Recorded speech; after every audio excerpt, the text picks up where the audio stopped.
All right. Good morning. Good morning. Good morning. Good morning, Tucson. We're back. We're back for another edition, another episode for the Fresh Start Show with Dr. Holt. I have my co-host with me, Tom Cortez. We also got William in the building as well. And we are excited for another edition of a Fresh Start Expo. Listen, we are so thankful for all of our supporters and partners that is helping us to help our justice-impacted community. Those who have been incarcerated and formerly incarcerated, that's our mission, where we believe that everyone deserves a new beginning. We also want to say a special attitude of gratitude to all our dads and all our fathers, because Father's Day is right here, and we want to show expression to all dads, all fatherly figures, whether you're biological fathers, stepfathers, grandfathers, godfathers. We know sometimes football coaches have been fatherly to many kids out in the streets, basketball coaches. We're so thankful. Mentors, teachers have been fatherly roles, people in communities and leadership. So again, Father's Day is here, and we just want to say thank you so much, dads, for being there. It has not been easy, and they don't treat us right. There's no equity between Mother's Day and Father's Day. I mean, we need to have a social justice, a civil rights event, because where is the equity between Mother's Day and Father's Day? I remember seeing a meme where I think for Mother's Day they showed Olive Garden, and then for Father's Day it was a TV dinner. And most popular is Mother's Day is like third, and Father's Day is like 18th on the list. It's like, man, where's the love, man? Do I want to chime in at all on the fact that there's Mexican Mother's Day in addition? So Mexican mamas get 2 days. Oh, you get 2 days. Rightfully so. Wow, guys, I'll tell you. But we just want to wish happy Father's Day to all our hard-working dads that stood their grounds and provided and protected and sustained their families when it wasn't easy. We have this culture where we try to take the masculine out of men and fathers, and you can be manly men and be emotional and cry and be, just be frustrated. Dads have had many of those days, but we just want to thank our dads for, in the times of frustration and times of unemployment, and you stood your ground and raised your kids and took care of your family. So thank you so much. Listen, we have a very, very special guest. I want to make sure she get as much time as possible. Yes. Yes.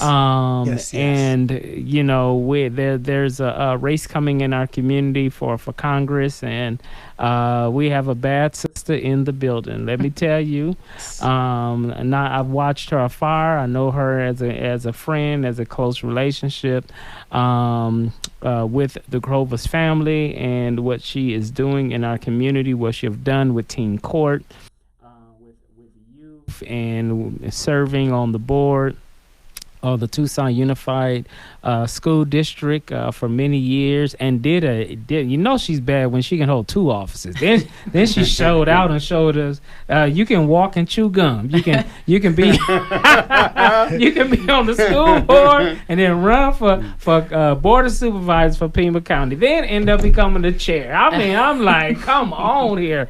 So we are excited, honored to have Adelita Grajova with the Fresh Start Show, currently running for Congress. We know she's running for a dad's seat. We know Raul Grajova has been such a pioneer and pillar in our community, and kind of similar pathway from school board to county to Congress. And it's amazing you have that same similar journey from school board, county board of supervisors to Congress. So as I present to others and those that probably don't know her, let me tell you, you were in for a treat for a great guest today, Adelita Grajova. Thank you so much. Thank you for inviting me. I really appreciate it, and thank you for the shout out. I think that, God willing, that will be my path. Yeah. But my dad was on the school board. I was on the school board. He's on the board of supervisors. I was on the board of supervisors. Yeah. But what we walked into were very different scenarios. Yeah. And so, the fights that we had to deal with were very different. And, he laid an incredible groundwork for a very progressive movement in Southern Arizona, prioritizing people over profits and prioritizing the quality of life over profits. And so I think that for me, that was a very strong example of leadership that grows from within a community. Yeah. And I have been in this community my entire life, very invested in this community, went through all public schools here. My kids are going to the same school that I went to, which is just amazing and wonderful. And, you know, when people talk about why you do certain things, those things they weren't by design. Like I was running teen court, and part of my job, and this is a juvenile diversion program that was designed to reduce the disproportionate number of children of color in the juvenile justice system. And so the program started in January of 95, and I was hired in October of 95. So like it was just like a baby. And my job was to start a school-based program. So what I did is I went out and talked to all of the school districts in the area, and the one that did the least amount of intervention was Tucson Unified. And they were my schools. Like those were the schools that were right around in my neighborhood. Wow. And what I'd ask them, like, you know, if you know this young person is gonna get in a fight, or if, you know, they have a substance abuse problem, what do you do? Well, we just wait until they do something really bad, and then we kick them out of school. And the likelihood of a young person, if, even after 1 day of suspension, their likelihood of graduating from high school is cut by 50%. So how do we prevent that was my job. And so I really felt like the only way to start working in that system was to be on the school board. And at the time, I was 29 years old. I wasn't married. I didn't have kids. And people were like, you know, you don't care about this really. Wow. You know, this is a stepping stone for you. And I'm like, oh, that was a really big, long step. 20 years is a long time. That's a long step. And that is an unpaid volunteer position, but it's elected, right? Yeah. So there were times when I was raising money for my school board race that exceeded what I was making annually. Because, you know, I mean, that it was, you know, you have to raise a lot of money to reach 220 square miles. Yeah. So, you know, I was on the school board. I'd already indicated that I wasn't going to run again. I was president of the board. And then our friend Richard Elias passed away. He was a supervisor. He was already on the ballot, already had his petition signatures turned in, and the deadline was 7 business days away. And COVID just shut down the whole state. We're like, well, how are we going to do this? You know, our campaigns have always been door to door, talking to people. How do you do that? So we set up a system that was very COVID friendly. I had gloves and tongs and plastic masks, the whole nine. I was like, we looked like we were going into surgery somewhere. And we were able to collect 1,800 signatures in 7 days. And that was in the middle of COVID, and we needed like 500. And everyone's like, you can't do it, you can't do it. And then the signatures just like people kept dropping off the individual piece of paper. We'd grab the paper, put it in a drawer, put a shot of Lysol in it, and we're like, okay, now it's safe. Crazy, because we didn't know how COVID was spread. And this race, you know, it's a special election. My dad passed away 3 months ago today, and the governor called this special election, and so ballots are going to be mailed out in 5 days. So people will have an opportunity to weigh in on this race. This district is very vast. If you put all of the islands of Hawaii and the state of Connecticut into CD7, you still have some room for a couple big cities. So it's huge. Yeah, and so we're bigger than most states. It's all the way to Yuma, right? Yeah, all the way to Yuma. Okay. Yeah, so we're all over. So Nogales, Bisbee, Sells, the Tohono O'odham Nation, Pascua Yaqui. We have 6 tribal lands. Yeah, it's pretty vast. So running for Congress, and we're dealing with a day that obviously we've been having dysfunction for a good amount of time, but there's something different about our climate now. With so much going on, I mean, we're seeing now members of Congress are being bullied by weaponized law enforcement, arresting just to do your job, to review. I'm sure people are saying, you know, coming in, you'll be a junior, right? Considered a junior. Oh no, I'm the most freshman of freshmen. Freshmen? Okay, freshmen. We are the most. I mean, there is nobody more freshman than I would be. Okay, you'd be freshman. Okay. No seniority at all. Yeah. Okay. Yep. How would people know that you coming in, that they're represented, they're hearing things of cuts on Medicaid and Medicare and different services, Social Security, entitlement programs.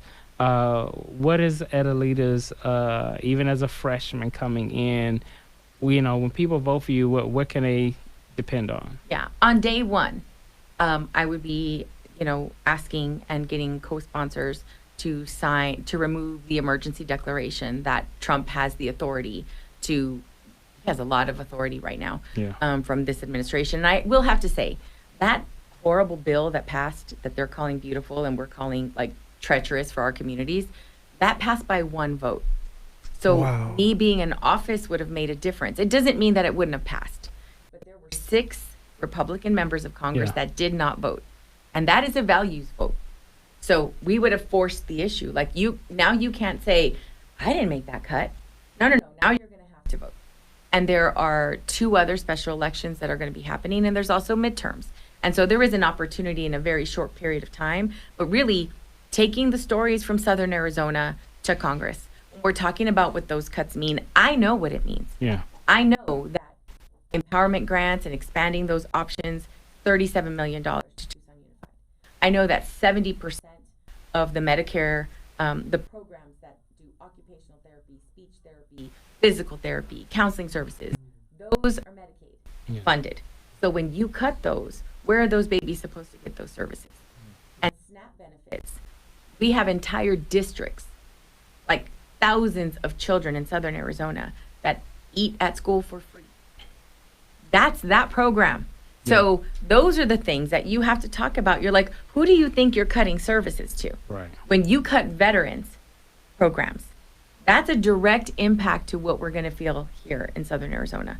We have a lot of veterans that are on tribal nations, veterans that are, and many veterans that do not have the option of, let me just go to urgent care to get those services. Yes. They have to get those benefits at the VA. Because there is no other income in order. I mean, at this point, what people are making the decision on is, should I go and deal with the medical crisis that I have, or should we eat for the week? Because both of those things are not happening. That's just the reality. And so the work that we've done in Pima County is really to balance out the flat tax that was imposed by Ducey, that Trump is doing the same thing on. And so the income, people that are not paying their fair share. They're just not. And so if you are making $17,000 a year in this environment right now, if this bill is actually implemented, you make $17,000 a year, you're receiving $1,000 less back in like your tax refund. But if you're the 1% making millions of dollars, you're going to get $400,000 back in your taxes. You don't need that tax break. Oh my and so goodness. that bill is the largest redistribution of wealth that this nation has ever seen. Wow. Ever. Wow. Yeah. So who is going to pay for that big, beautiful bill? We are. Yeah. The people, the 99% of us that don't make $1 million or more. We're paying for that. Tom, you can. Yeah, and it's going to come down on the disenfranchised, where we need the resources, we need the opportunities laid before us, and they're not going to be there. And we talked about it before, the DEI being thrown out the window. That's another thing that just takes opportunities away. And we're constantly moving, and we talk about the school to prison pipeline.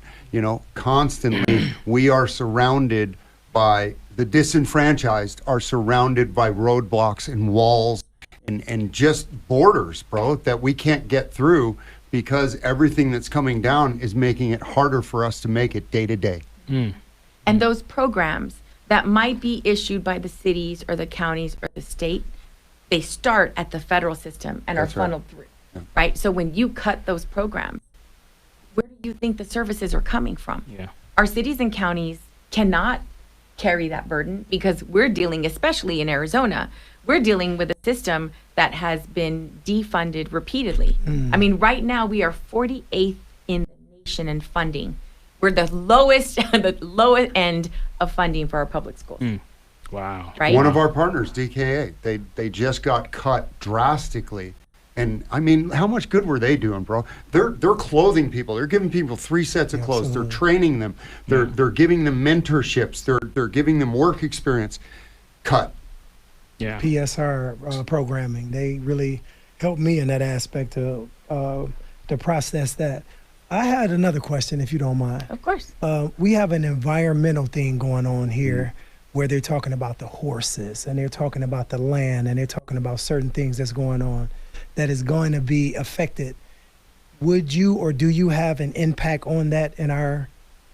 Yeah, so locally, in Pima County specifically, we have the Sonoran Desert Conservation Plan, which is designed to protect open space. At the national level, we have what's happening in the federal system is that Trump feels like he doesn't have to consult with impacted neighborhoods or even tribal treaties. And so he wants to go ahead and just put poison, allow mining without checking in. I mean, those kind of things, those environmental impacts, yes, I absolutely would. And especially in the committee that I want to be on, which is natural resources. Oh, And so yes. all that is a direct tie to the land. And for me, it's not just about protecting, like, oh yeah, we all want to look at a saguaro. No, it's protecting for generations. This concept of open space and that vegetation is it allows for wildlife to go back and forth, riparian habitat. Like those are Yes. all really important aspects, not only for our land, but also for our soul. I mean, I've talked to so many people that are like, I recharge by going out. Like it's something, it's good for our mental health, Yeah. our physical health. I mean, there are some countries or nations that they prescribe go stand out in the sun for 20 minutes a Yeah. day. Yes. Like Yes. that's the reality. And Yeah. and where we live is my dad was raised on a Superfund site, poisoned by the water, the TCE water. We have PFAS in our water right now. The city of Tucson had to close another water well recently because of PFAS. And so there are environmental impacts that are hitting us, whether we're looking for them or not. And so I do think that the higher number of cancer clusters, the higher incidence of asthma, especially in neighborhoods of children of color, people of color, Yes, they that's poison where our it's going. neighborhoods first. And so that's why I want to have an opportunity to sit at the table to say, I know what it's like to be raised in a Superfund site. And the aggressive nature of my dad's cancer, don't try to tell me that it didn't have to do with him drinking poisoned water for most 2 definitely. decades. Oh my Yes. goodness. You know, I yes. mean, those are Yes. realities that we're all living with. Yeah. And now my children their DNA is changed forever. When they go to the doctors and they're like, do you have cancer in your family? That's a reality now that didn't used to exist. And so I just think that you have to have people that are willing to tell their stories and willing to stand up and say, these are people that do not have a voice at this table. And I want to be able to be like, I am from this community. I want to be the voice to be able to talk specifically about what our realities are. Because those environmental impacts have long-standing issues, health implications that I don't, and then you couple that with the fact that they're cutting science and research. Oh my So like, goodness, you know, yes. so there are Yeah. layers of assaults on our communities that are happening every day with these cuts. It's not just one program. It's long-lasting impacts. So our Yeah. running out of minutes. So why should citizens vote for you? What makes you different? A lot of people have lost so much confidence in politics. Approval ratings in Congress is at an all-time low. Even in Democrats. So what's going to make you different of standing up for main issues that many people are caring about? Well, I think that I have a record of standing up for those issues. Yeah. Like I have been in elected office for 22 years, and I have missed in 22 years 3 meetings total. 1, 2, 3. I have 3 kids. I literally, one of the meetings I called in and said, I Talk can't it. be there. I have a Yes. newborn on my lap here. Talk it. Because Yes. I think showing up is part of our obligation, responsibility, and frankly, Amen. privilege. Yeah. Like, so when you are in elected office, part of your job is to show up. Yeah. And so there are very few communities that can say, I've never met her. Yeah. Right? And also the fact that I am not my dad. I love him. I wish I was not in this space because I wish he was in that seat. But the reality is that the values that he imparted on me, him and my mom and my nana and tata and so many other people, I carry with me. Yeah. And so he left incredible shoes to fill. And I don't know that anyone's ever going to fill them, but I stand on my own 2 feet. I'm on his shoulders for sure. Yes. Yeah. But I stand on my own 2 feet, Yeah. and I have a voting record that I want people to look at. I'm proud of it. I'm proud that we dedicated $10 million a year to preschool. I opened up all these preschool programs when I was on the TUSD board and then funded them when I was on the board of supervisors. We invested in affordable housing. And thus Yes. far, $11 million has generated $422 million in investment without raising a dollar in taxes. Because that's important. Wow. Oh my It's goodness, important. Yes. No, Like Yes. those are things that are real. Like we saved 7,700 acres in preservation forever because I had this idea that we should put $2 million aside. And one of the coolest moments, I will say, I had a lot of these full circle moments, but there was this property called Kelly Ranch, and it was almost 109 acres of fairly pristine Sonoran desert with like this beautiful farmhouse in the middle. And it had all these historical connections. That property came to my dad when he was on the board of supervisors. And he was the third no vote because what they wanted to do was knock everything down and build 6,500 homes. He's like, Oh my goodness. we can do better, right? So that property came back, I don't know, 4 or 5 times to the board, and every time different boards said no. My last vote on April 4th was my last meeting. One of my last votes was to purchase Kelly Ranch because Pima County and our office had advocated to put that $2 million aside. And we were able to preserve it forever. And the only reason those projects were something that were on my radar, heat ordinances, class and comp studies for employees, was because I brought together a coalition at the very beginning of my term on the board because of the strategic planning that I learned from TUSD. We brought together people that were like, these are the issues we want you to work on. And that's the same thing I'm going to do. That's This is not about, I'm going to vote for her and the spotlight is going to go on her. And anyone who's running with that idea has the wrong idea. It's about the people that you're bringing with you, whether you're physically bringing them or their voices are there and you're always in touch with them. So I'm not look at me. It's like how are we going to do this together? You very barely. I mean, have you? I don't. Most people that have known me have never heard me say I did this. It's like nope, because nothing is done alone. That's right. We do it together and do it as a community. So that's why I'm asking people for their vote. So together we can bring voice to Southern Arizona back to the halls of Congress. All right, you've heard it from her yourself, Adelita Grajova, a strong servant leader in our community, served in different capacities, and we want you to go out and cast your vote and let your voice be heard. So again, we thank you for you and your team coming out to the Fresh Start Show. I know you're busy, I know you're running. And I just thank you for the work that you are doing. All right, Tom, give us our announcements. What's going on in the community? First and foremost, our deepest condolences to you and your family for you your very loss and for the loss of Tucson and for the loss of this country. Thank you very much. To all of our brothers and sisters in prison, we are aware that the state prison has stopped programming in the closed custody and high maximum units. We are aware that the Bureau of Prisons has not had programming for over 5 weeks. So we are contacting the people and help you to get that back. We have Fresh Start doing the Market on the Move at Zion City, Santa Cruz, at Ajo and Mission all this morning. They're the largest boxes of the season. Large watermelons, small watermelons. We got mangoes. We got tomatoes. It's crazy. Get on out there. Zion City, Santa Cruz campus, Ajo and Mission.